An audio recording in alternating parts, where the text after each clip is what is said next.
Hey guys, welcome back. Cheap Comic Collector presents. Today we're taking a look at the fourth chapter of the Captain America serial from 1944. You may have noticed in that lobby card introduction there, it says the return of Captain America. That's because I could not find a lobby card for the fourth chapter from the original release.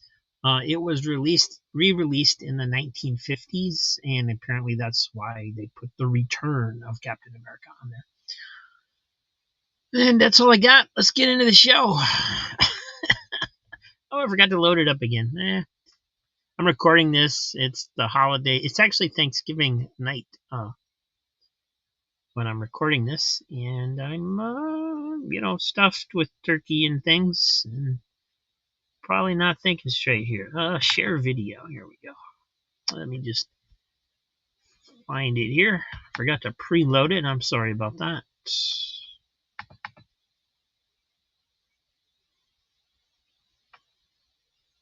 And I believe this is it. If not, I'll have to start over. Enjoy, guys.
about to get away with the platinum when Captain America showed up.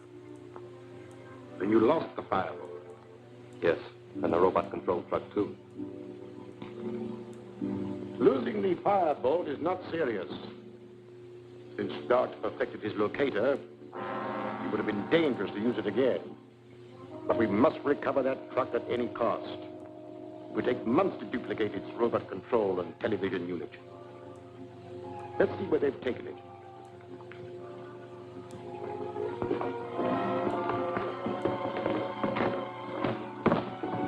Turn on the television controls.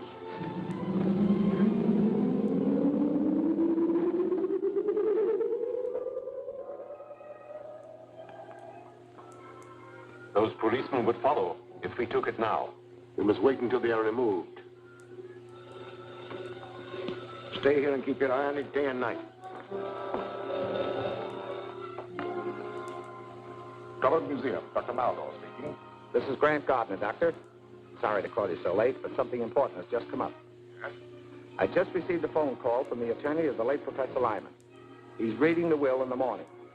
Since you and Professor Dodge are beneficiaries, he wants you both to be there. I'll be glad to attend. What time is the meeting? 10 o'clock in the morning at the Lyman residence.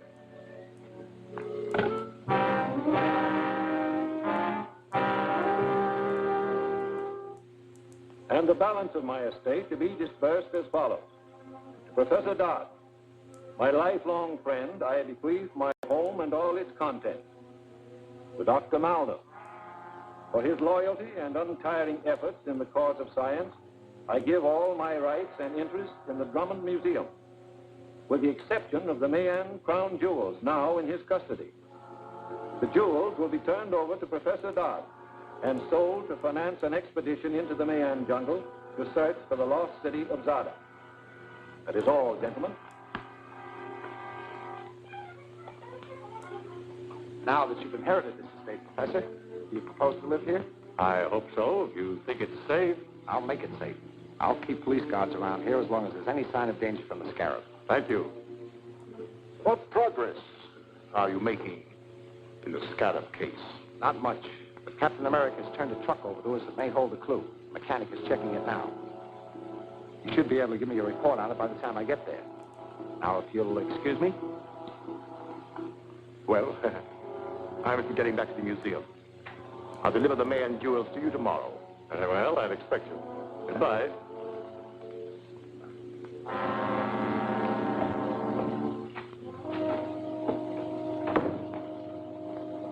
What happened? Oh, they treated me as they always have. Lyman willed me his interest in the museum, which I already control. His only possession of any real value, the Mayan jewels, must be handed over to Professor Dodge tomorrow. Of course you intend to give them to him? Oh, certainly, certainly. That is, if Professor Dodge is still alive. Is he still staying at the DA's apartment? No, he's at the Lyman house with a strong police guard. It would be easy if you only had a robot-controlled truck. Exactly. Come in quick. They're checking the truck. What do you make of it? Well, there are some details that I can't figure out, but it's robot control. With a device something like the automatic pilots used in planes, it can be driven without anyone at the wheel. How is it steered through traffic? I can't tell exactly, but a controlling device would have to be nearby, perhaps in the car following. You can find a television unit concealed in the roof. Thanks very much. If it's robot controlled, why haven't they driven it away from here? 2 motorcycle officers would have followed it. I'll fix that. Then they can take it whenever they want. And when they do, I'll be inside. All right, boys. I'll take over now.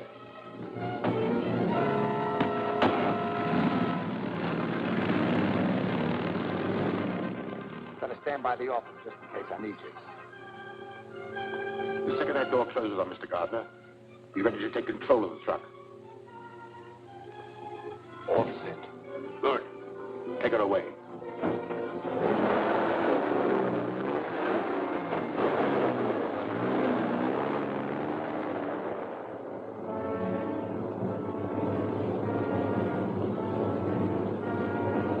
Take her to the 10th Street garage.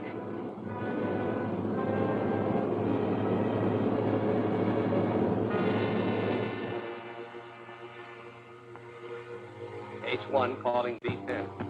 H1 calling B10. B10, come in. The robot truck is on the way to you. Be ready for it. We're set.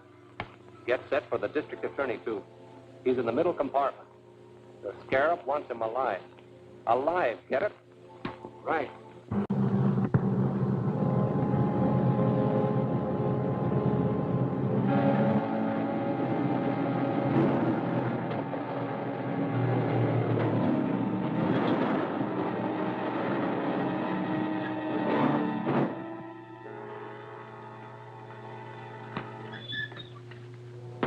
Come out, Mr. DA. We've been expecting you. I see. A reception committee, huh? We're just the doorman. The committee will take care of you later. Tie him up.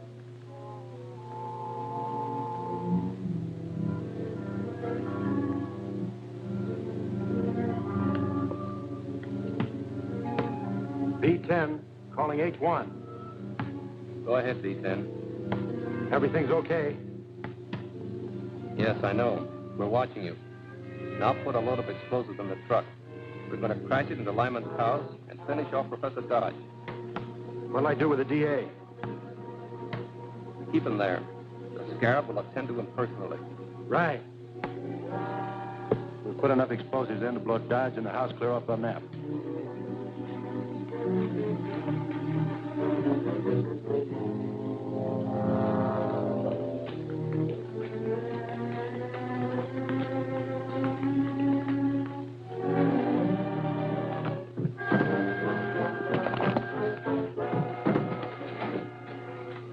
Now it's a traveling bomb. Open the doors. Start it up. Professor Dodge is going to have an unexpected visitor.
America. Give me that wheel.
Well, dang, he don't drive so good.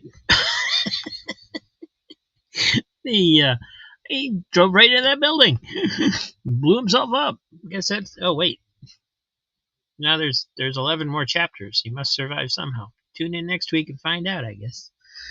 I came back on because I wanted to talk for a second about the beginning of the serial. They had that title card in there. I thought that was odd because this is 1944. It's way past the time of the silent era when they used to use title cards for everything. I mean, it's weird that they just didn't show like a couple clips from the previous episode with some narration or something to establish where they were in the story instead of doing that quick title card at the beginning.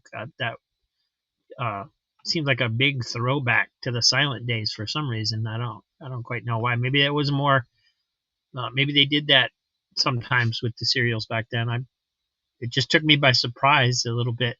Back in the silent days, they had the cards come up to tell you what was going on, and then they'd have the actors, and they'd actually have like a piano player or an organ player or something in there playing the music live to go with what was happening on the screen. And I always thought that was fascinating because it's talk about a job that doesn't exist anymore. Is like, oh, well, what did you do for a living? Oh, I played the piano in the movie theater. It just seems really strange by today's standards a little bit. But thanks for watching, everybody. We'll be back next week with the next chapter, and I will see you then. And in the meantime, if you're so inclined, there's videos every day on the channel. Started to do some music videos as well, which I'm sure you're aware of by now if you watch my channel. But take a look around if you're new and see what you can find. There's some interesting things going on around here. See you soon.